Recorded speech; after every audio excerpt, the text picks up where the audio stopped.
Le docteur Serge Rafal nous a rejoint en studio pour sa chronique C'est bon pour la santé. Bonjour Serge. Bonjour Ilana. Alors, vous voulez ce matin nous parler, Serge, aujourd'hui des propriétés thérapeutiques du miel. En effet, Ilana, même si depuis 2019, les allégations nutritionnelles et de santé concernant les produits de la ruche ne sont plus autorisées. Et pourtant, tout le monde depuis l'Antiquité connaît les bienfaits du miel, et pas seulement pour adoucir un mal de gorge.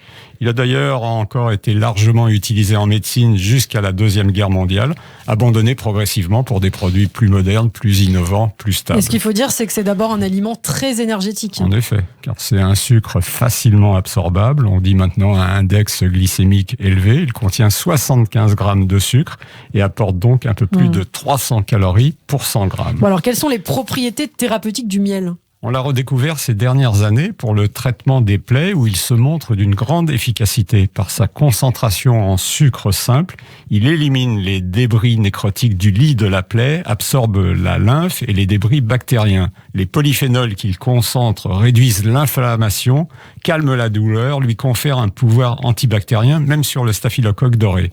Il crée une protection mécanique et thermique par sa viscosité. Il maintient un environnement humide, propice à la cicatrisation, et il produit en outre de l'eau oxygénée antiseptique et désinfectante.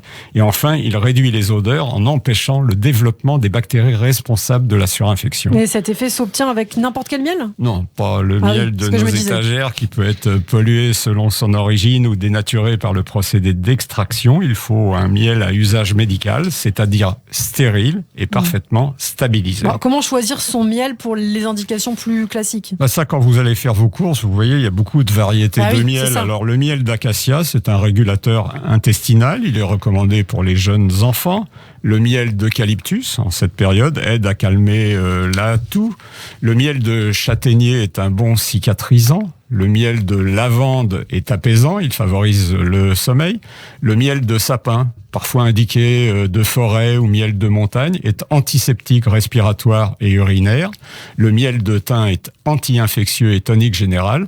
Le miel de tilleul est bien sûr apaisant. Et on parle aussi beaucoup du miel de manuka. Oui, il provient d'un arbre voisin de l'arbre à thé, un grand anti-infectieux en aromathérapie qui pousse en Nouvelle-Zélande et en Australie. Il est considéré comme la Rolls des miels, supérieur en tout aux autres variétés et surtout en prix. Alors le miel, c'est bien, on l'a bien compris, mais est-ce qu'il réclame quand même des précautions ? Même et surtout parce que c'est un produit naturel et périssable, ne pas en donner à l'enfant de moins de 1 an dont le système immunitaire n'est pas encore mature.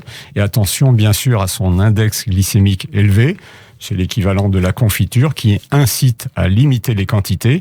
Une cuillère à café, c'est quand même un morceau de sucre. Donc ne pas l'absorber seul ou le doigt directement dans le pot. Mais un aliment quand même à avoir chez soi. Naturel, bon au goût, aux multiples propriétés thérapeutiques, que demander de plus. Merci beaucoup, docteur Serge Rafal. On vous retrouve demain sur Radio J.